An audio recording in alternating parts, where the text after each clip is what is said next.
কচ্ছপ এবং খরগোশের দৌড় প্রতিযোগিতা ছিল বন্ধুগণ। সেই দূরে কচ্ছপ মনে করত সে ধীরগতিতে চলবে, তাই সে আস্তে আস্তে ধীরে ধীরে রওনা করলো। কিন্তু খরগোশ মনে করত কি যে আমি এক দূরে আমার লক্ষ্যস্থানে পৌঁছে যাব।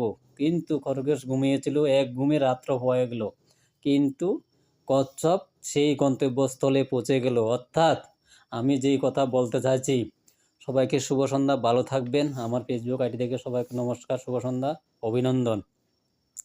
আমি যেই কথা বলতে চাইছি বন্ধুগণ, আমরাও খরগোশের মতো ফেসবুকে যখন কাজ করি, অন্য নিজেকে যদি দ্রুত চালাক মনে করেন যে আমি খরগোশ, দ্রুত আমি গন্তব্যস্থলে পৌঁছে যাব, তাহলে কোনো দিন তা বন্ধু সম্ভব নয়। কারণ ফেসবুকে কাজ করতে হলেও খরগোশ কচ্ছপের মতো ধীর গতিতে চলতে একদিন সফলতার রাস্তায় আমরা যেতে পারবো।